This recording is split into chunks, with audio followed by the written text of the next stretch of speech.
What's good, YouTube? It's your boy Vontae the First, the day portion of Mugen Eclipse. And it's me, Mr. Twitchy, the night portion of Mugen Eclipse. We are back today with episode 12 already of Frieren, season 1. Last episode, I got a lot of PTSD on my end because, you know, old boy Craft the Monk, his VA, you know, Dio, Zeke, Toji, a whole bunch of other people. He be playing them dark ass roles, and I wasn't sure about him. He made me feel like, okay, he about to snake us, but obviously he wasn't going to snake us or do anything like that.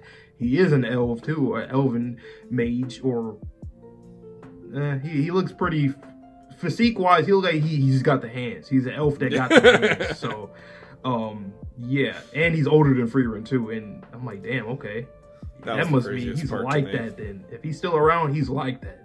But it's crazy how much his mental changed over the years, because he said he did not used to believe in the goddess of creation, and then eventually over the time he came to realize, well, you know what, maybe I should believe in her, because all the other people in my life that were going to praise me, they all died. We made it through the wintry months with his help, and now we're off to Alberst in order to get certified, because we cannot go further on our journey unless we have a first-class mage in our party. I'm like, yo, look at me. Do I look like, who can replicate my look? I am Frieren. I defeated the Demon King. Literally. Put some respect on my name. Stop playing with me. I've been here. I've been doing it. I does it. And my apprentices, they do it too. Give them their certifications right now. I don't care. Right now. Let's get into episode, what episode is this again? 12? 12. Of Frieren. Let's get into it right about now. Oh my god, not face first in the snow. One thing that I heard is that the reason why she's so sleepy all the time is because she's consistently suppressing her mana. I don't know if that's true. I heard true that too. Not. Yeah, I was going to ask you about that because I seen that somewhere. Somebody had said that.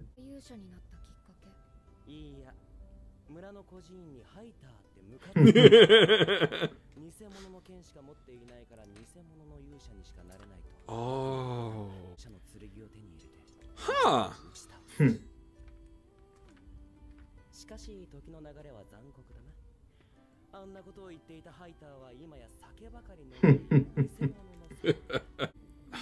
I wonder will we ever get more, like, we get like little, like for an episode specifically, we get stuff from each and one of them, but like, I don't know. Just like a pure flashback?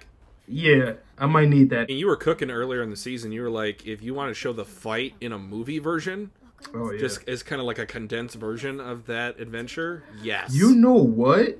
You can make a movie and make Himmel the MC. Because technically speaking, he was the MC. Oh. What are you doing? You cold as hell? Or oh, is she trying to... Is she on her tippy toes? Oh, she's standing on her tippy toes. Yeah. The hero sword. Oh, so is that King what we Arthur. see in the opening? Yeah. Or is that Himmel's? Whoa. I think that was the actual real one. The merchant that gave it to him as a kid was a fake one.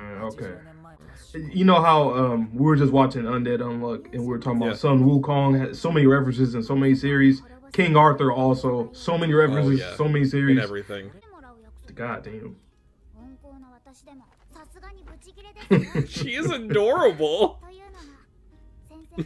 Frieren is literally like in the video game, you know, when you like level up hella and there was like an earlier mission that you never did, like a side quest you never did. Oh my god, and then you she's got the level 1 side quest to do. Yeah. Oh my! He cut that thing in half! Yeah, they're going crazy. Fern with the blazers! Yeah. Ooh, I like the sound too. They're dead! Where the sword is being kept? Yep. I wonder if that had a ecological response in terms of the landscape being changed, or like the aura being changed with that sword being removed. Oh boy. Oh, big doggy. Big dog. Ooh, the tracking shot. She believed in him.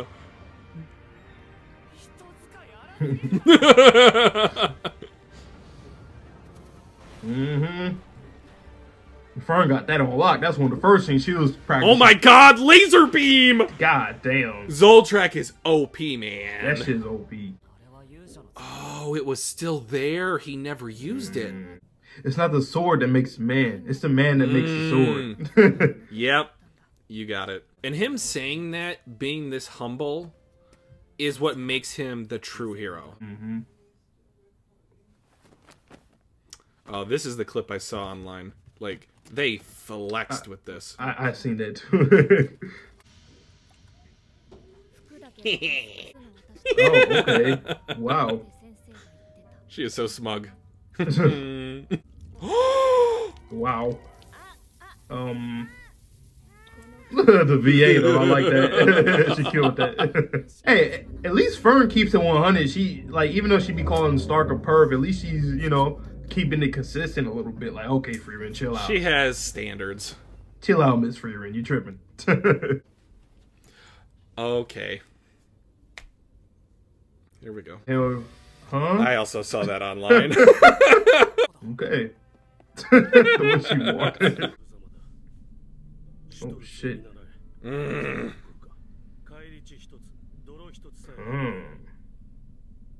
Stoltz.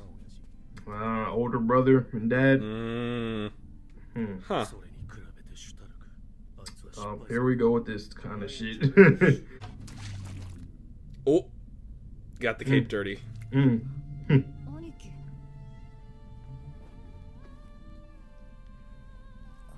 So is C too. Some of it reminds me of Naruto a little bit. The instruments. He knows his brother got that look dog at in that. him. That was a small little detail. His brother kneeled down in the mud to teach him. What happened here? Oh no. And that's where he internalized that feeling. Yep. It makes more sense now. Cause I thought that was just like a little character thing that they just added for him, but that makes sense. Yeah. And you were just a child. Yeah. When that happened, so what did you make for your Hey, they do love themselves some hamburgers. Yep.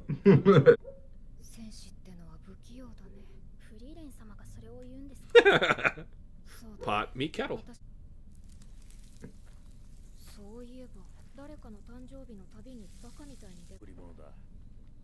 Yep, just like us, you know, us recording and editing videos, we have to reward ourselves with burgers and such things. Season finale, we're gonna order in some good burgers. Yep. I normally don't like eating on camera. I'll take a bite or two. Yeah, yeah. Or I'll use it and just salute at the camera like, oh yeah, yep. He's Oh no, not that line. I'm still trying to think, is the guy that's in the opening him or not? I'm trying to think. Ooh. Don't want to be dead. Don't be dead, because I've seen somebody with hair that was like that. Oh, man. Oh, look at the running, too, and the cries. That's so pure. Yeah. Please be alive. Please. I also love how they just introduced just a little bit of comedy to kind of break up the emotional moment. Mm-hmm. And once again, the comedy is not like whack. It's never whack. It's actually funny. It's subtle, and that's what I like about it, because it's not trying to be overwhelmingly like Jiraiya the perv. Like, oh, he's sneaking into the saunas to view on women. Like, no, that's not this type of show. I ain't gonna lie, Fern is funny as hell. Like, without even trying, she's funny as hell. I mean, in a way, she's the most mature in some situations out of the entire trio, which just makes it the funniest, because I think she is technically the youngest. Yeah. I think he said, oh yeah, we're around the same age or something like that. When she was talking to Stark when they first met. Mm-hmm. And we know also, like this 16. was Stark's 18th birthday. I'm pretty sure that when she said Frieren, she was with her half her life. I think that was her 16th or 17th birthday. So, I mean, they're about the same age. It doesn't really matter. But Frieren's just hella awkward, and Stark, he's Stark.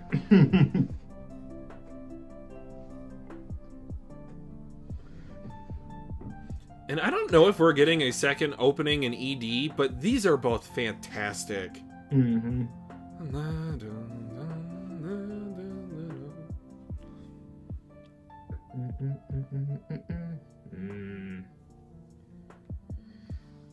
Thank you, Malay. Thank you so much. You know what? Earlier when I said in the episode about, like, honestly, I think, yeah, we gotta see Fern and Stark die at some point. Eventually. Because that is, like, very much the point of the story. Like, yeah. And when we finally see Frieren, we gotta see when Frieren die. We have to. If we don't, I'll feel so upset. I need to see her die so she can meet them in heaven. I need to see that. That needs to happen. Yeah, a conversation with the dead is not the same thing as being with the dead. And I think that Flam actually understood that as well. Because when she found the village of Oreore, she said it was the discovery of a century. But you could also kind of somewhat interpret that as like a hint of sadness on her. Because her comrades that she fought with, whoever they fought against, let's put that to the side for now, she had a conversation with them, which is great. It's therapeutic. You can kind of put a little bit of closure on losing your friends, but it's not the same as being with your friends. And for anyone that's lost anyone close to you, whether that be a family member or a close friend, it's not the same. Being with them is not the same as having a conversation with them. And although the spoiler alert for Avengers Endgame, when Tony died and he had the hologram conversation, stop it. When he had the hologram conversation with the rest of his loved ones that he left behind, like, yeah, that's great. It tugged at my emotional heartstrings, but it's not the same as actually having them with you. And Frieren, she's gonna eventually get to the point to where, yeah, it's time for me to go. However many thousands of years I've been here, however many parties I've formed, like, it's time to go. I need to see an old Frieren. Like, I need to see her smiling, smirking, and talking to somebody, and talking to descendants of people. Because I think that also is a thing too, where it's like her OG party, so like Himmel, Hader, and Aizen, they all had apprentices and such, and like no kids. Well, Fern technically, yeah, because she was an orphan and he pretty much adopted her. But like, it would be cool to see like an actual extension, like from Fern or Stark, whatever, and that'd be pretty cool. And just the visual, just seeing like a purple hair or red hair type kid, and, you know, that whole thing. So that would be cool. But damn, she would really be like if they have her like interacting with like an entire family of like people from that, you know, descendants of them. Like, she really granny for real. Wow. Oba-chan. Damn. Good. Great episode, though. There is one point I want to bring up. It sounds like you're just about the end. Is that correct? Oh, yeah. Just about. Did you notice anything when she opened up the suitcase? You didn't say anything. You might have seen it. I've seen a lot of stuff, so I'm not sure. I've seen a ring. Is that what you're referring to? There was a ring in there. Okay. Oh. That's all I'll say. Don't. Interesting. That's all I'll say. Huh? A ring. Don't tell me Himmel gave her that. Please don't tell me. I'm not saying anything. Oh, hey, you just said it. You just said it. Oh, wow. There's a ring in there. Stop it. Wow. Stop it. Himmel proposed to her. Oh, my God. I'm not going to spoil my eyeball. Then again, though, Himmel, I don't think he... Okay, well, if I say this and he actually does, my bad. But I don't think he would actually do that because he knows, well, I'm going to die. She's going to live, so why would I even do it? But if he did do it, then that boy was in love for real. So I rock with both. Well, just a quick hypothetical question, and I'm not going to lead you either way with this situation, but do you think Frieren understood what that meant? What, like love? Or no, like a proposal. I wouldn't know. I mean, I don't know what her village, like what her people do. So, it's just a question. I'm not gonna. Because I'd assume that knowing Frieren's character, it seems like there is things that she wouldn't know. So maybe that sounds about right. But I would assume that she's probably seen like weddings and proposals. I guess I don't know. We'll see though. I guess. Maybe, but again, she doesn't have reproductive instincts, so who's to say? True. And then also, That Craft guy, interesting. Real interesting. Like, he popped up and then left, you know? Like, I wonder when will we circle back to him? Like, what event is going to, like, when will that happen? Like, will it be in a different season, a whole another year or two? Because he did say, like, oh, like another century or some shit. I'm like, bro, no. We're going to see you before that, my guy. I would assume so. But, that's interesting. And then, you know, the final point I want to touch on is Stark's backstory. What did you think about that? I thought that was dope. Like, the whole thing. Like, we've seen this in anime a lot. Like, I can even loosely compare it to, like, in Naruto with Sasuke and Itachi and their father. That kind of thing. His brother is dope, though. Like, he's like, yeah, I'm nice. You know, I'm like that, but I'm gonna help my brother out. Like, I don't care what Dad's talking about. The whole thing about, you know, getting his white cloak, like, dirty and stuff was dope. That he actually got it dirty as he was teaching his brother.